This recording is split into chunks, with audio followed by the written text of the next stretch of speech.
Você ouve agora Portal Sudoeste Notícias, segunda edição. Tudo sobre os acontecimentos mais importantes você fica sabendo aqui. Portal Sudoeste Notícias, segunda edição.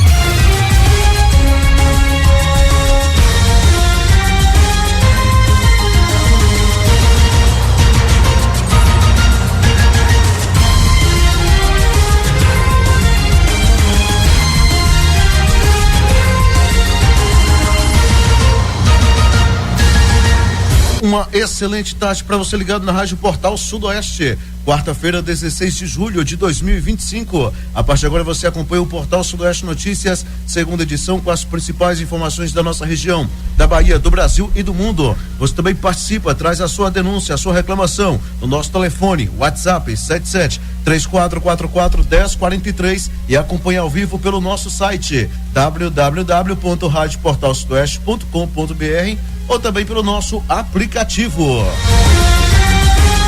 O Portal Sudoeste Notícias, segunda edição, tem a apresentação do Luiz Brito e também do Luciano Santos. Diga, Luciano, boa tarde. Uma ótima tarde a todo mundo, né? Boa quarta-feira, que esta quarta-feira continue sendo abençoada para todos nós e estamos aqui para informar, né? Deixar a região toda informada. Portal Sudoeste Notícias e a previsão do tempo.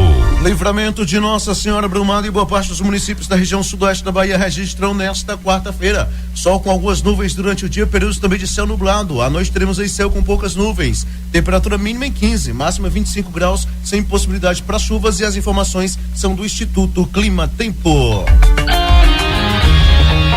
Você está ouvindo Portal Sudoeste Notícias, segunda edição.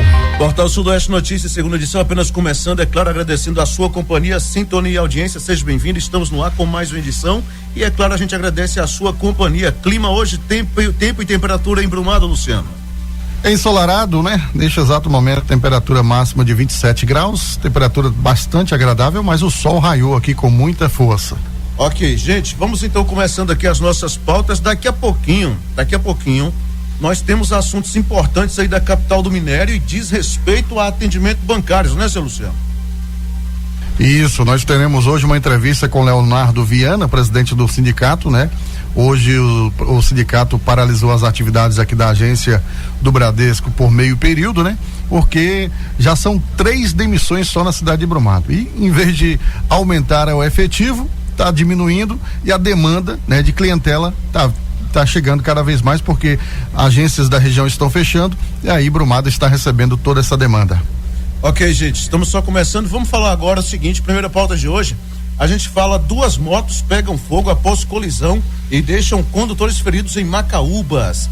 Na tarde desta terça-feira 15, um grave acidente envolvendo 2 motocicletas mobilizou equipes de emergência em Macaúbas, sudoeste da Bahia.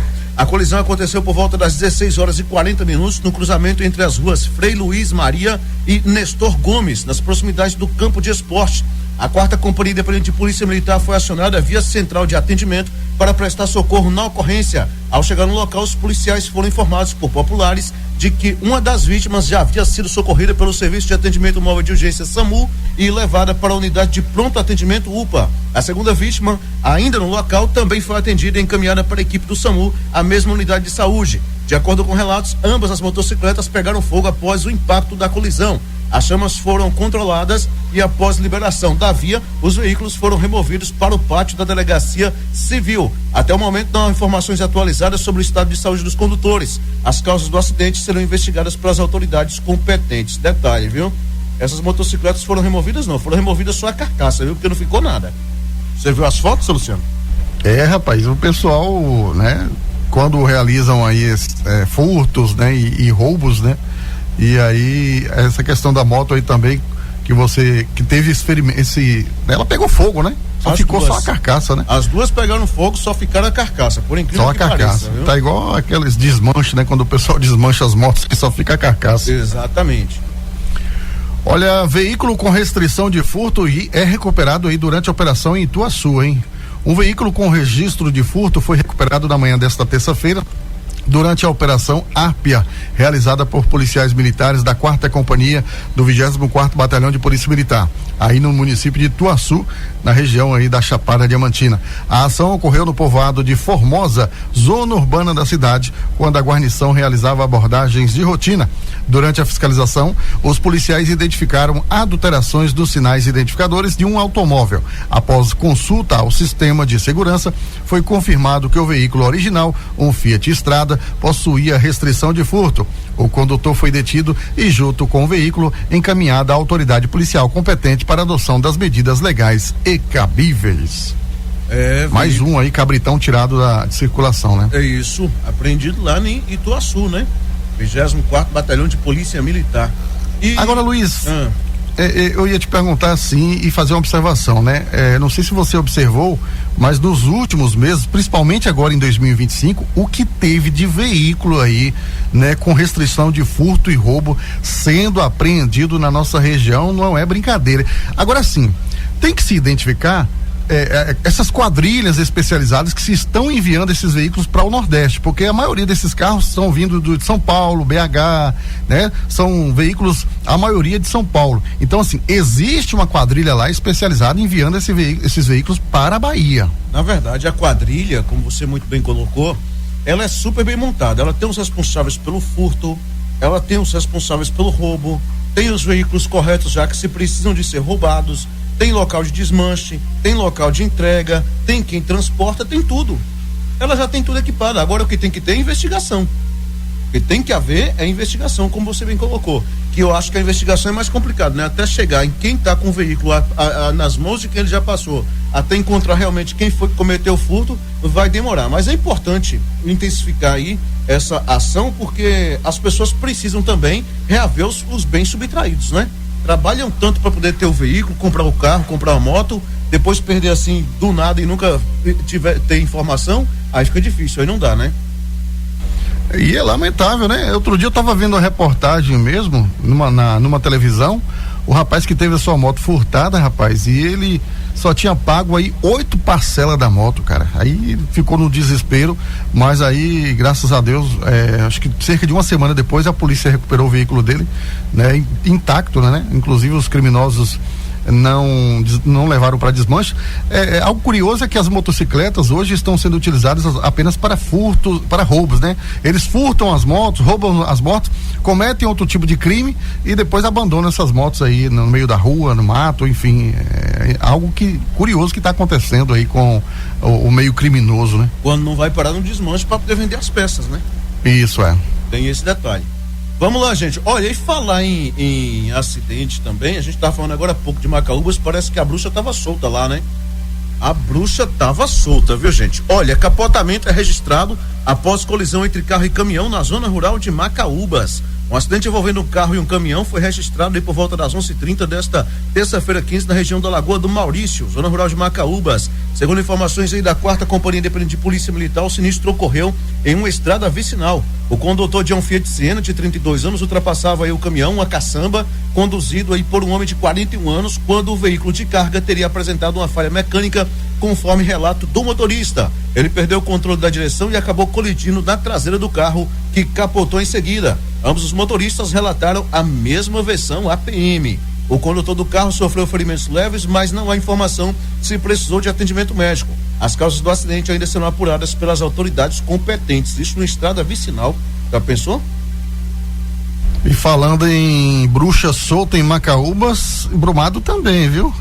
Nós tivemos aquele acidente lá com aquela jovem, né, da caçamba, e à noite, no mesmo dia, rapaz, um rapaz caiu de moto no mesmo cruzamento da linha férrea, viu?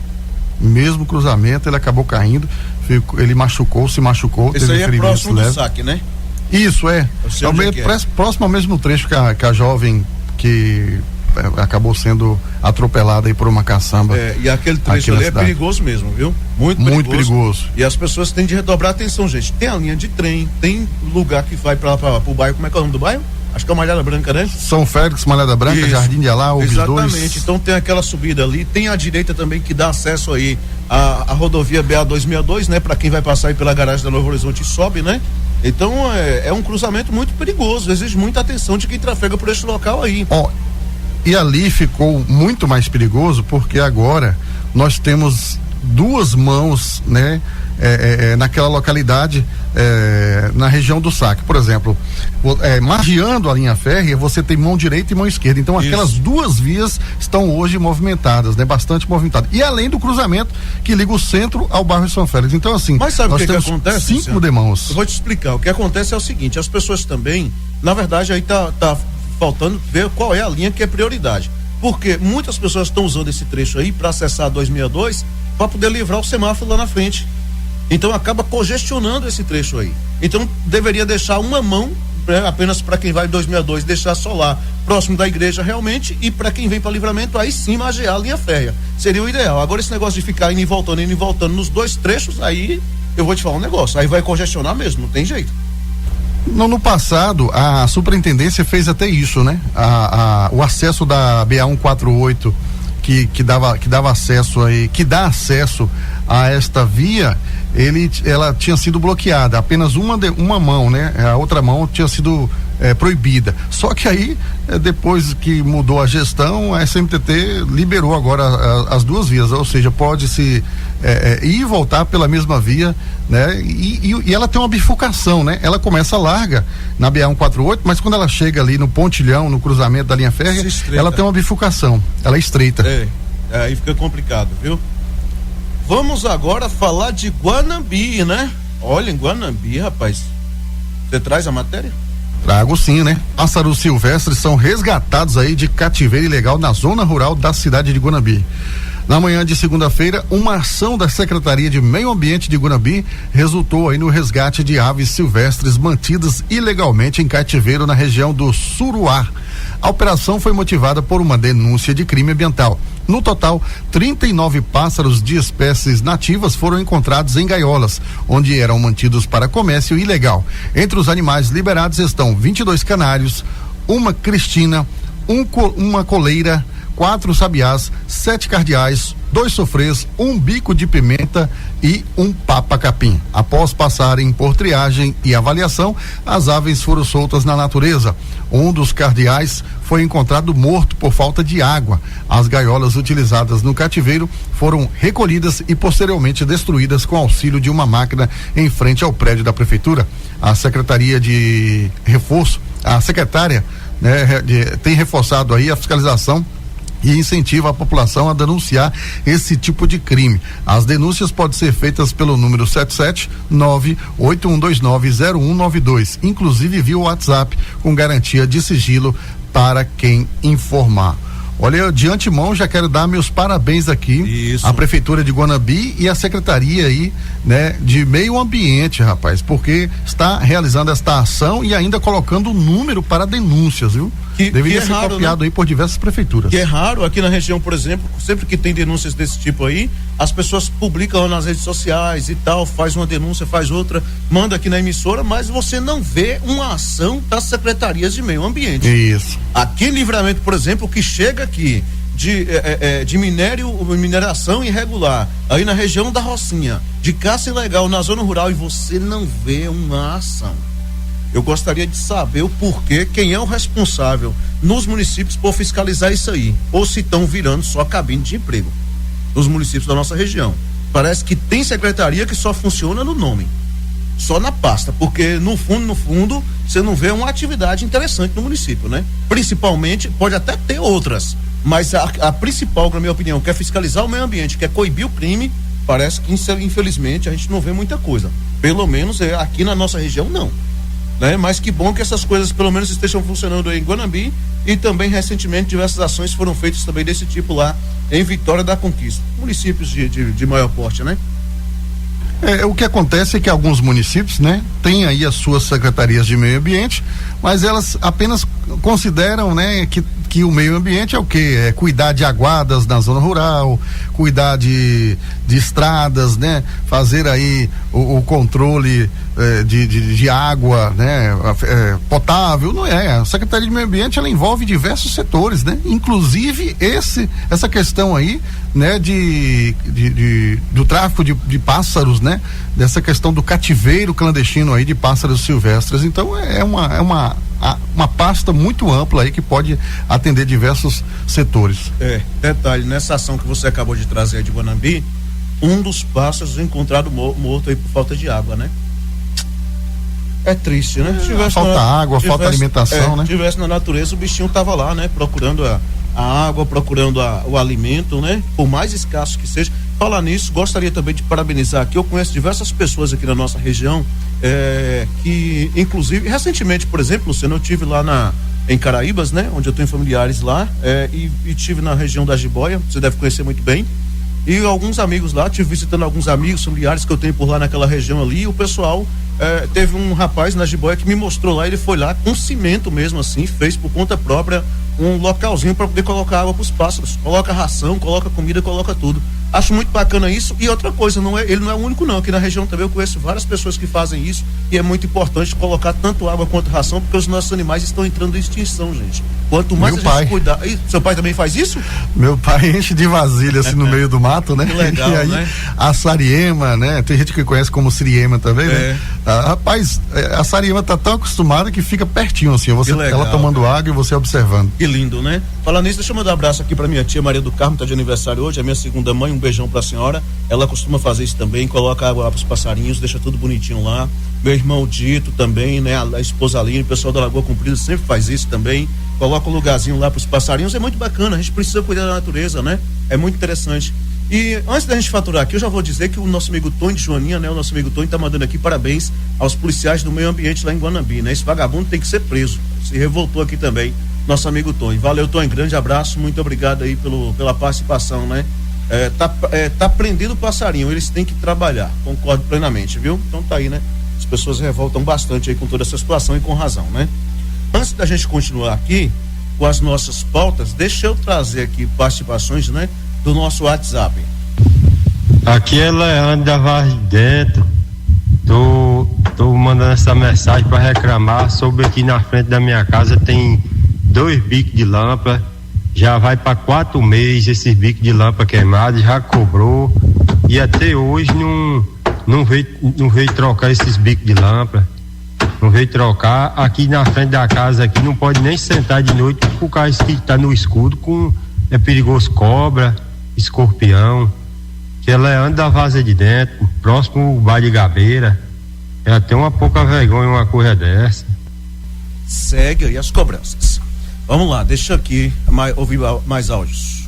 Boa tarde, Luciano. Boa tarde, Luiz Brito. Olha, Brito, que eu faço da minha roça, meu querido, ó. Graças a Deus, eu boto milho pros bichinhos, ó. Come tudo, velho. Milho, boto água para que os bichinhos presos. A gente quer, somos ser humano, a gente não quer ficar preso para os bichinhos ficar presos, né? É muito bom a vida, o espaço, a natureza da terra, é muito bom, pois é. Luiz Brito, fica com Deus, Luciano. Boa sorte para você, meu querido. Quem tá falando aqui é Tony Itaca, meu querido. Você sabe quem é, viu? Tony de Brumado. Fala, meu querido. Deus, um abraço, Lu. De Brumado. Valeu, Tony, nosso querido Tony aí, ouvinte de Brumado, aí não perde uma edição, viu? Todos os dias. Bom demais, um abraço pra ele aí, pra todo o pessoal. Luciano, hora da gente falar aí desse assunto sobre Brumado aí, né? Agências do Bradesco encerrando atividades aqui na região e o pessoal sobrecarregando a agência de Brumado e havendo aí desligamento de funcionários em vez de contratações, né? Isso, a gente ouviu hoje o Leonardo Viana, né, que é presidente do sindicato, e ele destacou essa paralisação aí por meio período aqui na cidade e falando também, né, desta grande demissão em massa aí pelas agências bancárias. Amanhã desta quarta-feira, 16, o Sindicato dos Bancários de Vitória da Conquista e Região realizaram um manifesto na sede da agência bancária do Bradesco na cidade de Brumado. Em entrevista à Rádio Portal Sudoeste, o presidente do sindicato, o Leonardo Viana, destacou que a paralisação dos atendimentos no período da manhã se deve às demissões provocadas pela agência na cidade. A gente está mais uma vez aqui mobilizado na região para denunciar para a população que essa agência do Bradesco de Brumado promoveu mais uma demissão no dia de ontem, né? E aí, já somando esses primeiros 7 meses do ano, já são 3 demissões somente aqui na agência de Brumado, e o que contrasta com a realidade do banco, né? Que somente nesse primeiro trimestre são quase 6 bilhões de reais de lucro, e ainda assim o banco insiste em fechar agências e demitir funcionários, prejudicando a população e deixando também os trabalhadores em situação complicada porque não tem conseguido dar conta da demanda de atendimento e da cobrança pelo atingimento das metas. Então a gente está aqui para denunciar mais uma vez esse absurdo do Banco Bradesco, que penaliza a população, penaliza os funcionários enquanto aumenta a sua lucratividade. Segundo Viana, as agências têm sufocado cada vez mais os atendimentos presenciais e dificultando a vida dos clientes. Exatamente, a gente tem visto cada vez mais clientes reclamando pela falta de funcionários para poder atender, mas a gente tem visto também o aumento crescente no número de colegas adoecidos. Aqui também no município de Brumado, a gente tem tido muitos colegas que têm se afastado do seu trabalho por adoecimento, pelas questões de trabalho, e fruto disso é essa política de demissão de trabalhadores. Então tem faltado mão de obra para poder dar conta do atendimento, para poder dar conta do trabalho interno, e quem está ficando está se desdobrando para poder dar conta do atendimento, e a consequência disso é que os colegas estão adoecendo física e mentalmente também por causa da pressão e das ameaças pelo cumprimento de metas, que os colegas têm que cumprir, e acabam aí adoecendo justamente porque não tem mão de obra suficiente para poder atender o cliente e dar conta da cobrança dos bancos pelo atingimento das metas. Leonardo afirma ainda que não há justificativa com as demissões, visto que os bancos têm tido lucros absurdos em cada ano. Não há justificativa, a verdade é que não há. Inclusive os bancos falam em competição com as fintechs, com essas instituições de pagamento digitais, mas quando a gente observa, os campeões de lucro no país ainda são os bancos convencionais, os bancos tradicionais. Não à toa o Itaú lucrou mais de 40 bilhões no ano passado, o Banco do Brasil lucrou 38 bilhões no ano passado, o Banco Bradesco lucrou 20 bilhões no ano passado, enquanto os outros bancos não chegam perto dessas cifras. Então não há uma justificativa que seja aceitável para que os bancos estejam promovendo essa quantidade de demissões, como eles estão fazendo agora, mas querendo justificar com o atendimento digital. Mas a verdade é que os bancos convencionais, os chamados grandes bancos, estão muito à frente desses bancos digitais em lucratividade, embora esses bancos digitais tenham um número maior de clientes, mas não se percebe perda na lucratividade dos bancos. Pelo contrário, nos últimos anos o que a gente observa é que os bancos têm batido recorde atrás de recorde na sua lucratividade e ainda assim têm demitido funcionários. Conforme o presidente, mesmo os bancos forçando os clientes a migrarem para o meio digital, ainda possui muitos clientes que não dispõem dessas ferramentas de acesso. Exatamente, não justifica porque são os fenômenos sociais que a gente vive no Brasil, de desigualdade social, de exclusão digital, de analfabetismo funcional, que faz com que os clientes eles precisem do atendimento na agência, inclusive para evitar a ação de golpistas. A gente sabe que hoje o golpe bancário no meio digital, ele é o crime mais praticado no país. Então, a população ela também está vulnerável a esse tipo de prática e, consequentemente, a população menos esclarecida está mais vulnerável ainda. Portanto, é fundamental que os bancos tenham atendimento presencial para poder preservar a segurança dessas pessoas. Então, um cenário curioso sobre isso é que, assim, a mãe do presidente do Sindicato dos Bancários foi também vítima de um golpe, também nesse cenário de atendimento digital. Então, é a prova de que ninguém está salvo desses riscos todos e que é preciso dar à população condições de atendimento seguro, para poder preservar o patrimônio dessas pessoas, mas também direitos como o sigilo bancário também, o direito patrimonial, o direito ao sigilo, que são previsões legais e que os bancos têm ignorado isso para jogar os clientes justamente para o meio digital e diminuir os seus custos de produtividade, os seus custos de manutenção do serviço. Então, infelizmente, quem tem perdido com isso tudo é a população, enquanto os bancos têm aumentado a sua lucratividade. Ainda segundo Viana, as demissões continuam pela Bahia, com uma lista que chega ao fechamento de 60 agências. É isso, olha, só no primeiro semestre o banco divulgou uma lista de quase 60 demissões, 60 fechamentos de unidades aqui no estado da Bahia, e a região sudoeste ela foi muito prejudicada. Então, a gente tem tentado negociar isso com os bancos e, infelizmente, os bancos têm sido irredutíveis. A gente precisa, inclusive, discutir outros aspectos com esse fechamento de agência, que é o cenário da demissão em massa. Então, os bancos estão procurando meios de velar as práticas ilícitas trabalhistas, e uma dessas é esse fechamento pontual de unidades com a consequente demissão. Ora, como é que uma agência dessa aqui tem cerca de 20% do seu quadro demitido não é? E o banco não toma nenhuma outra medida para conter isso, não chama o sindicato para poder negociar essas situações. Então, além do fechamento, além da falta de funcionários, a gente tem visto os bancos procurando meios para poder burlar a legislação, e ao invés de fazer negociação para discutir o desligamento coletivo de funcionários, ele tem feito desligamentos pontuais de modo a evitar essa negociação, evitar ter que informar a justiça, acionar o Ministério Público do Trabalho para dialogar essas situações. Então, não pode se aceitar que uma agência do tamanho da agência de Brumado tenha 3 funcionários demitidos somente em 6 meses de funcionamento, uma agência que é altamente lucrativa. Então, a gente tem tentado discutir com os bancos, mas infelizmente, né, eles têm insistido nessas práticas ilegais, nessas práticas de fechamento dos canais de diálogo, justamente para poder aumentar a demissão e manter alta sua lucratividade. Ele ressalta que após as manifestações em Brumado, o sindicato seguirá dando assistência ao colega demitido e irá discutir aí a pauta com a empresa. Isso, primeiro a gente vai manter essa mobilização aqui com a suspensão do atendimento até o meio-dia. Segundo, procurar dar assistência para esse colega que foi desligado ontem, né? E também tentar manter o canal de diálogo aberto com a gerência regional do banco, com a administração do banco e também com as instâncias legais, como a Justiça do Trabalho, o Ministério Público do Trabalho, para que a gente possa juntos discutir essa situação e chegar a um denominador comum que seja viável tanto para trabalhadores quanto para os empregadores, mas também para os clientes, porque não dá para a gente viver nessa relação comercial que você tem 3 atores, mas somente os bancos estão ganhando, enquanto os clientes estão prejudicados sem atendimento e os colegas estão perdendo a saúde e o emprego, né, para tentar sobreviver nesse mercado. Por fim, ele destaca os altos lucros das agências. O Itaú e o Banco do Brasil lucraram mais de 10% acima do período anterior. A Caixa Econômica a mesma coisa, o Santander a mesma coisa. Então os grandes bancos têm tido uma lucratividade muito maior do que a melhoria da política salarial deles, né, o que mostra também outro mecanismo de crescimento da arrecadação do banco, né, que também não justificaria então o banco está fazendo essas demissões. Então, o banco precisaria também ter uma contrapartida melhor nessa relação, já que a questão econômica, a gente vem abrindo mão de algumas conquistas, de alguns benefícios, inclusive da melhoria salarial, né? Em contrapartida, os bancos também precisariam ter essa sensibilidade de se preocupar em manter os empregos, mas infelizmente não é isso que vem acontecendo. O banco vem fechando os canais de diálogo e a gente vem tendo dificuldade, tanto para manter a questão econômica, a questão salarial da categoria, mas agora a gente enfrenta aí um outro problema, uma outra frente, né, de combate, que é a questão da manutenção dos empregos da categoria. Direto da redação na cidade de Brumado, Luciano Santos para o portal Sudoeste Notícias. Isso é um assunto muito sério e muito grave, né? Eu vou, durante todos os assuntos aí debatidos foram importantes, mas eu vou comentar a respeito desse sistema de atendimento online aí. Para mim é uma conversa fiada. Eu acho que isso aí não resolve nada.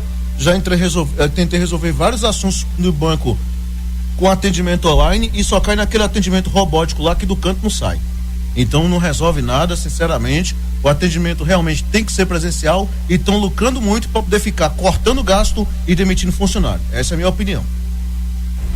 Eu que o diga, hein, rapaz, eu tenho hora que eu fico nervoso com as agências bancárias. Você vai no atendimento presencial, eles, mas aí o senhor tem que ir para o atendimento virtual, lá o senhor vai ser orientado, né, dirigido aí aos setores. Meu amigo, você fica meia hora, uma hora, liga para a agência e não resolve, né? Aí você quer um setor, não vai, a gravação não vai. A ligação cai, eles dizem que vão retornar, não retorna. É um absurdo. É uma loucura. Absurdo.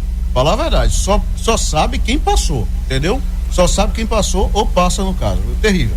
Meu negócio é tete a tete. Eu quero conversar aqui com a atendente. Olha, minha amiga, é o seguinte, eu preciso de limite. Eu preciso resolver aqui o meu limite, né? No seu caso, você vai só mesmo para poder sacar em espécie, né? Ai. É o de menos, né? Eu tô querendo limite para pagar os boletos. Sei não, viu? Ai, quem não te conhece, seu Luciano. Lá no nosso WhatsApp, né?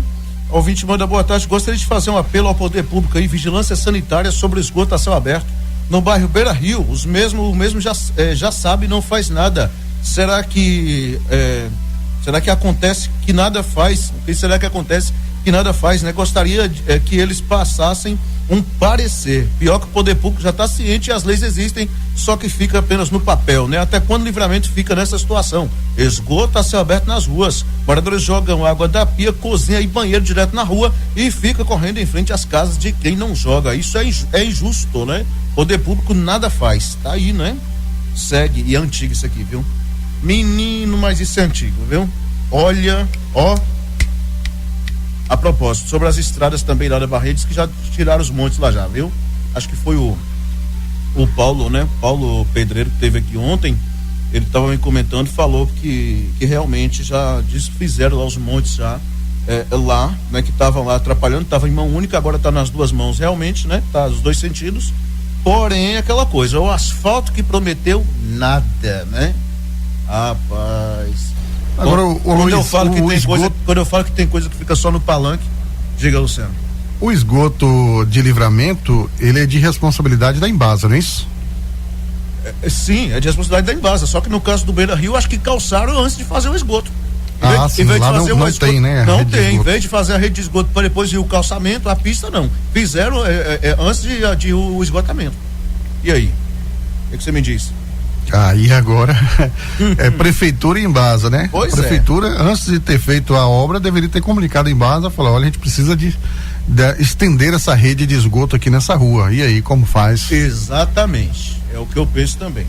Vamos lá, deixa eu ver o que mais aqui. Boa tarde, amigos da Portal. Gostaria de compartilhar uma reflexão sobre a caça e o respeito pela natureza, né? Antigamente a caça era uma necessidade para a sobrevivência, mas hoje, no século XXI, é inaceitável que essa prática continue sendo realizada por prazer ou esporte. A natureza cobra um preço alto pela destruição e crueldade. O aquecimento global, a falta de chuva, o calor intenso são consequências diretas da falta de respeito pelo meio ambiente, né? É fundamental que os caçadores e todos aqueles que pratiquem atividades prejudiciais à natureza sejam responsabilizados, né? Se eu encontrar caçadores em minha propriedade, irei tomar medidas legais rigorosas. É hora de mudar aí essa relação com a natureza e respeitá-la, pois infelizmente aqui na região de Dom Basílio existem esses atos. Desde já quero agradecer pelo espaço, bom trabalho e não vou me identificar. Ele deixou só uma opinião e não quis se identificar, né? Mas está valendo, bem colocado também aqui as palavras com relação aí também à natureza, né?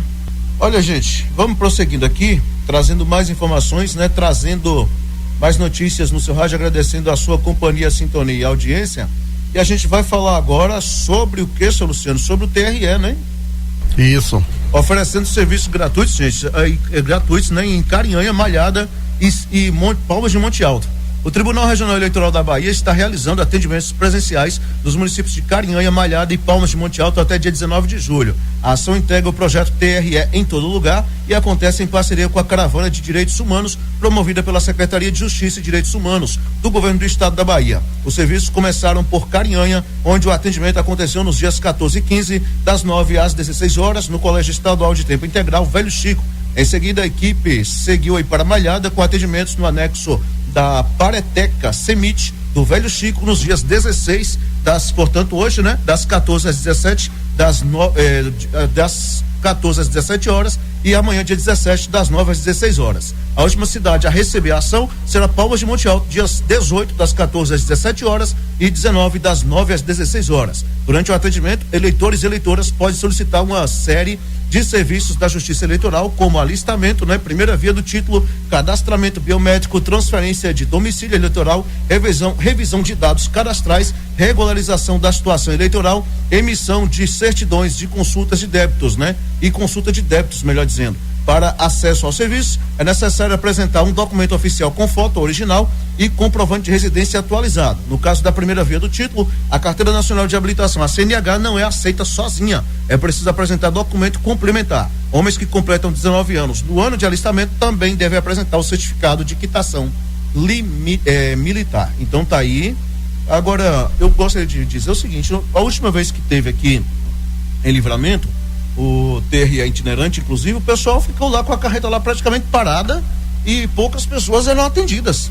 O pessoal parece que não aproveita a oportunidade, não procura, aí quando chega lá na frente, que chega a dor de cabeça, aí vai todo mundo de vez, nas vésperas das eleições, né, procurar o cartório eleitoral, transferência de título, não sei o que, regularizar, pagar o que tiver devendo, uma coisa e outra, pelo amor de Deus, né? O pessoal também não aproveita. Espero que seja bem aproveitada essa viagem aí do TRE, né, do TRE itinerante lá nessas 3 cidades. A gente tem que aproveitar, né? Esses mutirão do TRE, é igual mutirão de saúde, né? O mutirão fica 2, 3 dias até uma semana na sua cidade, aí quando chega no último dia o camarada vai buscar pelo atendimento. Ah, mas é porque só deu pra mim vir agora, né? Ei, que o brasileiro, eu vou te falar, viu? É complicado, meu amigo. Olha, vamos a Macaúbas, hein? Macaúbas, a Companhia Independente de Polícia Militar recebeu aí alunos do Colégio Castro Alves, né? Em visita aí institucional. Na manhã de terça-feira, a 4ª Companhia Independente de Polícia Militar, sediada em Macaúbas, recebeu cerca de 70 alunos do Colégio Municipal aí Castro Alves para uma visita institucional. A iniciativa reforça a aproximação entre a Polícia Militar da Bahia e a comunidade escolar, promovendo cidadania e integração. Os estudantes foram recepcionados pelo subcomandante da unidade e tiveram a oportunidade de conhecer a estrutura organizacional da companhia e também os setores administrativos, os equipamentos operacionais e a rotina dos policiais militares. A visita proporcionou aí um contato direto com o cotidiano da corporação, despertando aí o interesse dos jovens pelo papel da PM na sociedade. A atividade contou com o apoio do diretor disciplinar da escola, o sargento Edenildo, e também do tutor disciplinar, o sargento Gilberto, que acompanharam os alunos durante toda a visita. Agora, que interessante, né? Legal. A gente tem aí os colégios, né, de polícia militar, os colégios militares, cívico-militar, mas agora não, né? A Macaúbas foi diferente, né? A 4ª Companhia resolveu levar o quê? Os alunos lá na companhia para conhecer como é que é o cotidiano dos policiais. É interessante, né? Deveria todas as instituições educacionais aí dos nossos municípios da região fazer isso também, né? Levar aí os alunos para conhecer como é que funciona o batalhão, como é que funciona a companhia, né? Qual é a rotina do policial. E principalmente aproximar essas crianças da polícia, dos órgãos de segurança, mostrar para ela que aqueles órgãos ali tá realmente para o seu bem, tá para poder proteger, para poder ajudar no que for preciso, entre outras coisas. Essas instruções são importantíssimas. E eu vou te falar uma coisa, por que eu estou dizendo isso? Porque eu até comentei com você há um tempo atrás aqui, que antigamente algumas crianças, eu falo que na própria família nossa via falar de policial, tinha medo de policial, né? E tal, não sei o que, então isso. Só porque o cara tava com arma na mão, via como uma pessoa que era do mal e tal, não sei o que, então precisa mostrar que na verdade o policial militar é um cidadão do bem, ele tá ali para poder ajudar, para poder prestar um socorro, para poder ajudar uma criança quando tá perdida, quando ela não encontra os pais. Isso é importante os pais falar isso também para a criança, entre outras coisas. Então a gente precisa trabalhar isso. E por que eu tô falando isso? Porque dependendo como se trabalha a mente da criança, você pode deixar os fatos distorcidos, né? Eu lembro, por exemplo, que tem crianças que têm medo de vacina ou de injeção, e aí as pessoas falam assim, mas um homem desse tamanho tem medo de injeção de vacina. Eu, por exemplo, vou falar que eu tenho pavor, né? Mas vamos lá. Então o que acontece? E as pessoas acabam dizendo que isso é frescura, que isso, que aquilo outro. Não é não, às vezes isso já vem de lá de berço, vem de quando é criança, né? Porque a criança está aprontando alguma coisa e tal, em vez do pai falar, eu vou tomar seu celular, eu vou lhe deixar castigo, não, eu vou levar você para vacinar. Quer dizer, mostra para a criança como se fosse algo ruim. E a vacina não é algo ruim, é algo importante, é algo bom, é para poder ele ter saúde. Então começa a desviar o foco e a criança começa a ter medo, por exemplo, de uma vacina, começa a ter medo de um policial, disso, daquilo outro, sendo que na verdade não é totalmente o contrário, né? Para ajudar, é para o seu bem, é para a saúde, por aí vai. Então tem que saber trabalhar a mente dessas crianças e desses adolescentes. Que bom, parabéns aí a 4ª CPM lá de Macaúbas por essa ação aí, né?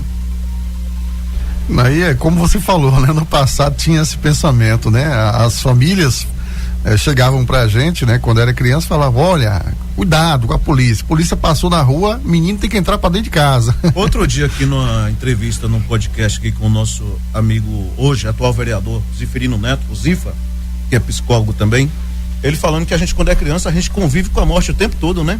A mãe, se beber leite com manga, vai morrer. Se deixar chinelo emborcado, vai morrer. Quer dizer, você parece que só convive com coisa ruim. Tem mãe que parece que é todo dia falando isso, né? E por aí vai. Então, assim, pelo amor de Deus, a gente precisa trabalhar mais a mente das crianças para coisas positivas e não coisas negativas, né? Chega de ficar assustando aí as crianças mais do que elas já andam assustadas com as tecnologias da atualidade, né? Isso aí. Ok, gente, olha, foragido por homicídio no Distrito Federal é preso em Serra do Ramalho.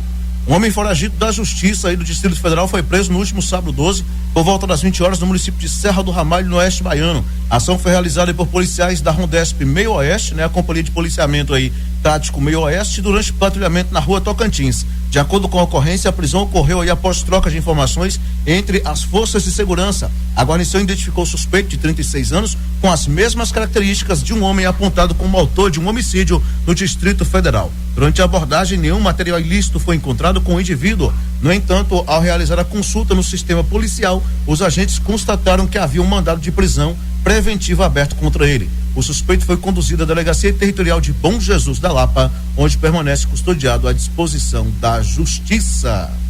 Olha, 24º Batalhão flagra suspeito de tráfico de drogas na Praça João Romão, em Brumado. Na noite da última segunda-feira, por volta das 20h30, uma guarnição da Companhia de Emprego Tático Operacional CETO, do 24º Batalhão de Polícia Militar, flagrou uma possível transação de entorpeçantes durante patrulhamento de rotina na Praça João Romão, no centro. Na realidade é no bairro Doutor Juraci, né? Na região ali do bairro Doutor Juraci, aqui na cidade de Brumado. Segundo a polícia, a equipe observou 2 indivíduos em atitude suspeita e decidiu realizar a abordagem. No momento da ação, um dos homens tentou se desfazer de um recipiente aí plástico que foi lançado ao chão. Dentro do frasco, os policiais encontraram 14 invólucros aí contendo crack. Próximo ao local também foi localizado uma pedra maior da mesma substância. Durante a revista pessoal, foram encontradas ainda R$322 em espécie e 3 aparelhos de celulares em posse dos abordados. Diante da situação e das evidências apreendidas, os 3 suspeitos foram conduzidos à Delegacia de Brumado, onde o caso foi registrado e foi adotado aí as medidas legais e cabíveis. Olha que flagrante aí, né? No Doutor Juraci foi? Isso, bairro Doutor Juraci. A Praça João Romão fica no bairro Doutor Juraci. Certinho. Gente, olha, morador de Sebastião Laranjeiras morre após ser baleado durante briga em bar no interior de São Paulo. Cristiano Pereira Barros, natural de Sebastião Laranjeiras, no sudeste da Bahia, morreu após ser baleado durante uma briga na madrugada de domingo 13 em Louveira, Louveira, interior de São Paulo. O crime ocorreu em frente a um bar localizado na rua Roberto Mazali, no bairro Santo Antônio. Segundo informações da Guarda Municipal de Louveira, Cristiano, de 42 anos, foi atingido no abdômen por um disparo de arma de fogo. Ele ainda foi socorrido por populares e levado à unidade de pronto atendimento da cidade, sendo posteriormente transferido ao Hospital São Vicente, em Jundiaí, São Paulo, onde passou por cirurgia, mas não resistiu aos ferimentos, né? Ele faleceu aí na segunda-feira 14, por volta do meio-dia. Outro homem de 48 anos também foi baleado, atingido no braço e conseguiu procurar atendimento por meios próprios. Conforme publicado pelo site Folha de Louveira, as investigações apontam que a briga teria sido motivada por desentendimento envolvendo uma mulher. Após os disparos, o suspeito fugiu e segue sendo procurado pela polícia.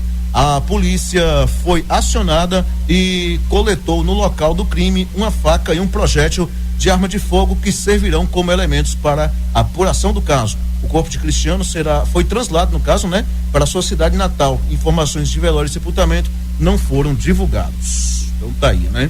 Que triste, hein? É lamentável, né? O cara lá em São Paulo, né? Às vezes buscando uma vida melhor, né? Uma estabilidade financeira melhor, e aí acaba morrendo numa situação dessa aí por uma briga, segundo aí o Folha local lá, né? O blog local, envolvendo aí uma mulher. Adolescente de 16 anos denuncia agressões cometidas por 3 colegas em Mutãs, distrito de Guanabi. Um adolescente de 16 anos procurou a Delegacia Territorial de Guanabi na manhã de segunda-feira 14 para registrar a ocorrência de agressão sofrida na noite da última terça-feira 8, nas proximidades da Escola Municipal Pedro Barros Prates, no distrito de Mutãs.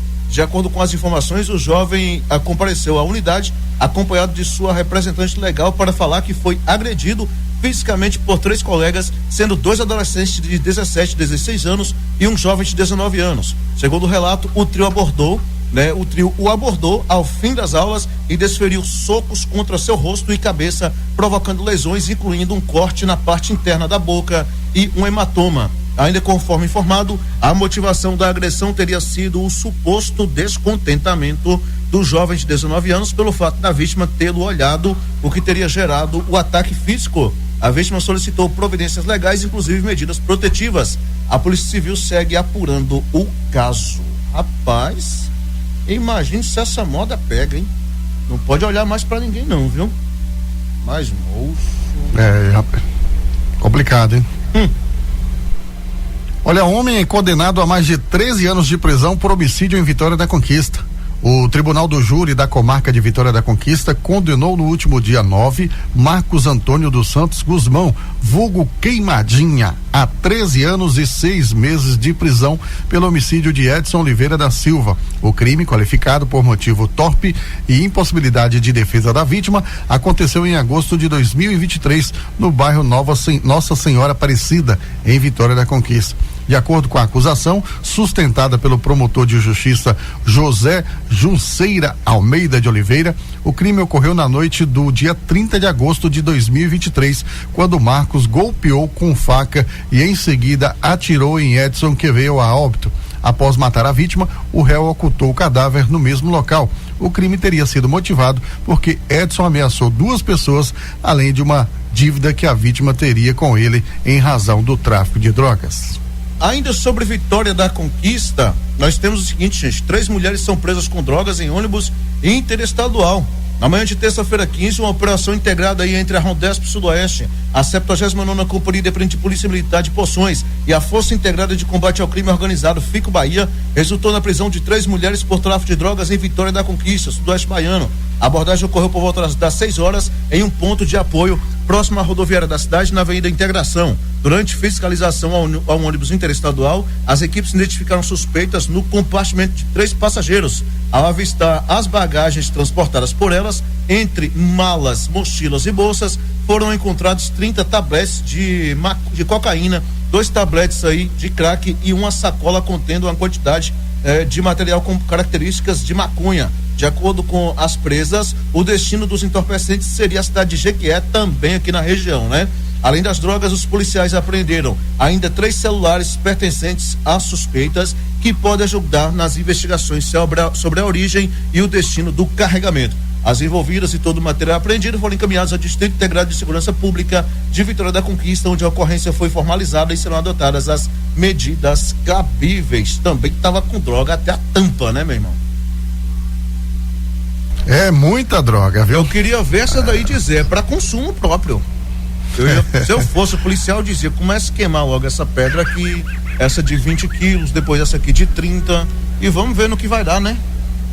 E a mulherada tá caindo aí nesse golpe, né, rapaz? A famosa mula, né? E os criminosos estão utilizando cada vez mais mulheres para transportar drogas aí pelas rodovias. Será que o dinheiro que recebeu dá para poder pagar um bom advogado? Não paga nem metade, nem 1/3 do advogado. Pois é, exatamente.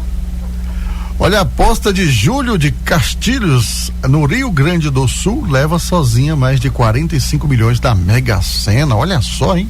Olha o Rio Grande do Sul aí, gente. Uma aposta feita por meio do canal eletrônico da cidade de Júlio de Castilhos, no Rio Grande do Sul, foi a única vencedora do concurso 2888 da Mega Sena, sorteada na noite desta terça-feira, 15 de julho. O sortudo ou a sortuda, né? Ninguém sabe ainda, acertou as 6 dezenas, que vai levar para casa a impressionante quantia de R$115.115.606,88. Os números sorteados foram 03, 09, 15, 27, 39 e 59. Além do prêmio principal, o concurso também premiou aí outras faixas, né? Ao todo, 131 apostas acertaram 5 dezenas e cada uma receberá R$26.962,60. Já a quadra, com 4 acertos, né, contemplou aí 6.996 apostas, com o prêmio individual de R$721,24. Para quem quiser tentar a sorte no próximo sorteio, o concurso, né, será realizado aí na quinta-feira, amanhã, né, dia 17, com um prêmio estimado de 3,5 milhões. Os jogos podem ser feitos aí até às 19 horas no dia do sorteio, em qualquer lotérica ou até mesmo pelo aplicativo da Caixa, né? E agora o valor é R$6.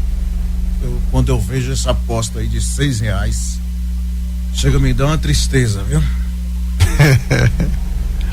3,5 milhões. Quando sai ganhador, fica em 3,5 milhões. Quer dizer, se também, já sempre foi assim, 3,5 milhões, né? Se quando saísse o prêmio ficasse pelo menos em 8, 10, 15 milhões, daí, mas aumenta a aposta e o prêmio mínimo não sobe. E aí como é que fica? Tá difícil, viu? Tá difícil, seu Luciano. Olha, motoristas da Bahia já podem indicar infrator de trânsito pela internet. Portanto, né, desde a quinta-feira e dia 15, né, terça-feira, melhor dizendo, no caso ontem, os proprietários de veículos da Bahia já podem aí indicar o verdadeiro responsável por infrações de trânsito de forma totalmente digital. O serviço está disponível tanto no aplicativo Carteira Digital de Trânsito, CDT, quanto no portal de serviços da Senatran, eliminando a necessidade de deslocamento físico ou envio de documentos impressos. De acordo com o Departamento Estadual de Trânsito da Bahia, o DETRAN, a nova funcionalidade foi viabilizada após a integração de bases de dados do órgão com a Secretaria Nacional de Trânsito, a Senatran. Para utilizar o serviço é necessário possuir um certificado digital vinculado ao sistema GovBR. Segundo o diretor-geral do DETRAN Bahia, Rodrigo Pimentel, a novidade já está válida para todo o território baiano. A Bahia inteira hoje já pode fazer esse processo de indicar os reais infratores de maneira online. Se uma infração é cometida em Salvador, por exemplo, o proprietário do veículo não precisa mais ir presencialmente a Trans-Salvador. Pelo aplicativo com certificado digital, a pessoa indica o infrator. O infrator real recebe uma notificação eletrônica e, confirmando sua autoria, o processo fica concluído.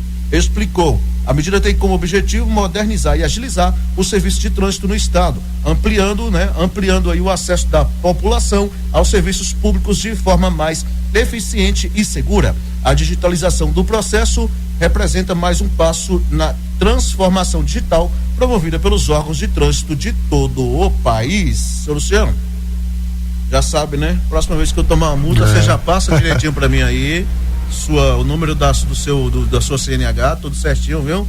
Já mando pra sua carta, tá bom? É só indicar a multa aí, viu? Aí você aceita e tudo certo. Ai, complicado, hein, meu amigo? Vamos seguindo aqui a nossa pauta, né? Olha, líder de facção criminosa é condenado por homicídio em Macarani. O Tribunal do Júri da Comarca de Macarani condenou no último dia 10 Max William Alves Batista dos Santos a 14 anos de prisão em regime inicialmente fechado. Ele foi preso, condenado, né, pelo homicídio qualificado contra Robson Ferreira Silva, ocorrido em outubro de 2019 e diretamente relacionado aí à disputa entre facções criminosas na cidade. A acusação foi sustentada pelo Ministério Público do Estado da Bahia por meio do promotor de justiça Matheus de Souza Alves Cavalcante. O réu foi condenado aí por homicídio qualificado por motivo torpe e mediante aí recurso que dificultou a defesa da vítima. Conforme a denúncia oferecida pelo MP da Bahia, o crime aconteceu durante uma festa do Parque de Exposições de Macarani, na madrugada de 20 de outubro de 2019. A vítima, apontada pelas investigações da Polícia Civil, era integrante de uma facção rival, a do réu. Foi surpreendida com um disparo a queima-roupa, sem qualquer chance de defesa. O denunciado fugiu aí do local logo após o crime. As investigações revelaram ainda que, momentos antes do homicídio, o réu gravou um vídeo em que aparecia com os dois comparsas dizendo estarem doidos para matar alguém.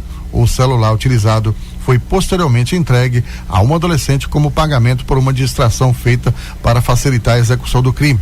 O homicídio foi cometido apenas 4 dias após o réu obter livramento condicional. Trata-se de uma condenação de alta relevância para a população de Macarani, né? E significa aí um grande avanço na atuação do Ministério Público no enfrentamento aos crimes violentos relacionados ao tráfico de drogas, afirmou aí o promotor Matheus Cavalcante. E agora a gente vai falar sobre os descontos indevidos do INSS, né? O prazo aí para os aposentados e pensionistas, né, pedirem a devolução de descontos indevidos termina na segunda-feira, 21. Aposentados e pensionistas do Instituto Nacional de Seguro Social, INSS, que tiveram descontos indevidos feitos por entidades associativas têm até a próxima segunda-feira, 21, para aderir ao acordo de devolução dos valores. Segundo o Ministério da Previdência Social, o pagamento será feito a partir da semana do dia 24 de julho, sem necessidade, melhor dizendo, de entrar na Justiça. O acordo vale para descontos realizados entre março de 2020 e março de 2025. Os beneficiários que quiserem pedir a devolução podem acessar o aplicativo Meu INSS, comparecer a uma agência dos Correios ou ligar para o telefone 135. No caso aí, né? A adesão é gratuita e não exige o envio de documentos. Os valores reembolsados serão depositados na mesma conta em que o aposentado ou pensionista recebe o benefício. Segundo o INSS, cerca de 3.800.000 pessoas já contestaram descontos supostamente indevidos, mas 3 milhões ainda aguardam resposta das associações indevidas. Aquelas que ainda não questionaram os débitos podem fazer isso até 14 de novembro, usando o aplicativo Meu INSS, o telefone 135 ou comparecendo a uma agência dos Correios. O acordo foi homologado pelo Supremo Tribunal Federal, o STF, e é resultado de uma parceria entre o Ministério da Previdência Social, o INSS, a Advocacia Geral da União, o Ministério Público Federal e a Ordem dos Advogados do Brasil, a OAB. Isso vai dar muito pano pra manga ainda, viu? Muito bem, olha, Justiça Eleitoral caça prefeito e vice de Ibicuí por abuso de poder. O prefeito de Ibicuí, Salomão Cerqueira, do PSD, e o vice Doda Moraes, do PP, tiveram seus mandatos cassados pela Justiça Eleitoral e foram declarados inelegíveis até 2032. A decisão foi tomada com base em 3 ações de investigação judicial eleitoral e atendeu aí a uma denúncia apresentada por Rony Moraes, do MDB, ex-candidato ao cargo. Segundo o processo, houve abuso de poder político e econômico durante a campanha eleitoral. A sentença também declarou a inegibilidade do ex-prefeito Marcos Galvão de Assis, do PSD, que administrou o município por 2 mandatos consecutivos. Conforme a decisão da 36ª aí, zona eleitoral, os investigados teriam usado aí a estrutura administrativa da prefeitura de Ibicuí para favorecer aí a candidatura de Salomão Cerqueira, à época vice-prefeito de Marcos Galvão. Entre as condutas apontadas na decisão estão a nomeação e a exoneração de servidores com motivação política, distribuição de bens e serviços públicos em troca de apoio eleitoral e manipulação da máquina pública para garantir votos. Para a Justiça Eleitoral, o grupo político utilizou ações institucionais da prefeitura para sustentar o esquema voltado à manutenção do poder político local. A sentença considera aí que os atos praticados comprometeram a lisura do processo eleitoral e violaram os princípios democráticos, resultando aí na perda dos mandatos e também na inegibilidade dos envolvidos. Rapaz, por que essas investigações não chegam aqui na região sudoeste, hein, rapaz? Queria saber. Aliás, a região do sudoeste nossa é uma região privilegiada. Eu acho que é uma região privilegiada. Porque investigações desse tipo aí não se tem. Sei lá, não vejo os prefeitos aqui, né? Geralmente, graças a Deus, não são incomodados aí com muita coisa e tal, né? Geralmente trabalham mais tranquilo. E quando faz, não anda, viu? Porque aqui em Brumado tem muitas denúncias. Exatamente. Feitas. Quando faz, parece que não chega lá, parece que engaveta, eu não sei por que não vai pra frente e tal. Fiscalização de combustível tem em tudo quanto é parte do estado, aqui não chega. Eu não sei. Eu acho que a nossa região é uma região privilegiada, viu? Tem coisa errada quase não, graças a Deus, né? Transporte coletivo, as empresas andam do jeito que quer, caindo os pedaços, né? Você não vê aí a tal da Gerba fiscalizando, agora pega no pé do pessoal de transporte alternativo, né? Van, trata como se fosse bandido e por aí vai. Então tem muita coisa que tem fiscalização em todo o estado, mas quando chega no sudoeste da Bahia, corre aí a Deus do Ará, né? Essa é a realidade, viu? Olha, gente, o homem é morto a tiros após ter casa invadida em Vitória da Conquista. O homem foi morto a tiros após ter a casa invadida em Vitória da Conquista na noite de segunda-feira 14. Ele foi identificado como Flávio Souza Santos, 30 anos. Segundo informações preliminares apuradas pela Polícia Civil, o homem teria invadido a casa da vítima e atirado diversas vezes contra ele, né? Contra ela. Agentes da 77ª Companhia Independente de Polícia Militar foram acionados para a ocorrência. No local, a equipe localizou a vítima ferida. A equipe do Serviço de Atendimento Móvel de Urgência SAMU foi acionada e prestou os primeiros atendimentos a Flávio. Ele foi encaminhado para a unidade de saúde, mas não resistiu. Rondas e buscas foram realizadas na região, mas ninguém foi preso. O caso é investigado pela Delegacia de Homicídios. Mais um, né? Mais um entre diversos crimes que têm ocorrido com frequência em Vitória da Conquista, né? Falando em Conquista, né? A Polícia Rodoviária apreende motocicleta após golpe de compra via Pix.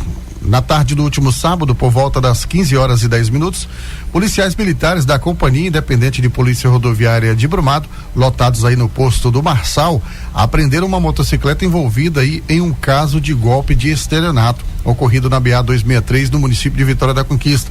A ação foi desencadeada após uma denúncia feita à guarnição por uma vítima que relatou ter vendido o veículo pela internet e posteriormente percebeu que havia caído em um golpe após receber um comprovante de pagamento falso via Pix. Ao ser informado de que a motocicleta estava sendo levada em direção à cidade de Macarani, o efetivo policial montou aí uma operação de interceptação. O veículo foi localizado, sendo transportado sobre um reboque e foi imediatamente abordado aí ao passar pelo posto da Serra do Marçal. Diante da situação, a motocicleta e todos os envolvidos foram encaminhados ao DISEP, que é o Distrito Integrado de Segurança Pública de Vitória da Conquista, onde foram adotadas as medidas legais e cabíveis. Rapaz, ele deu sorte, hein? Deu tempo a informar a polícia rodoviária, a polícia montou um cerco e recuperou o veículo, hein? Tem casos desses aí que ele não consegue. Em cima de um reboque ainda, né?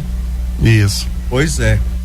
Gente, olha, colisão entre dois veículos deixa feridos na BR-030 em Caetité.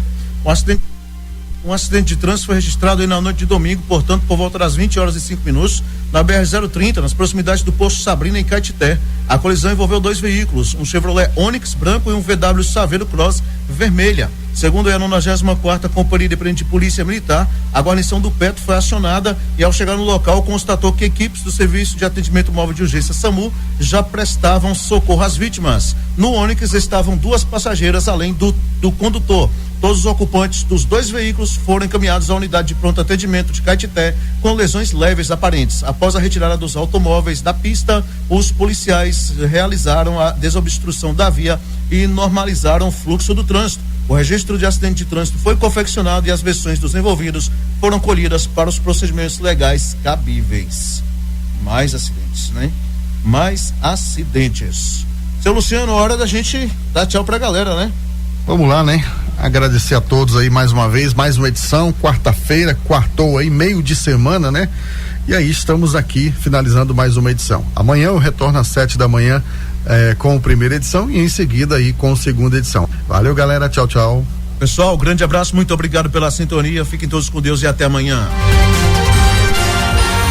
Você ouviu Portal Sudoeste Notícias, segunda edição.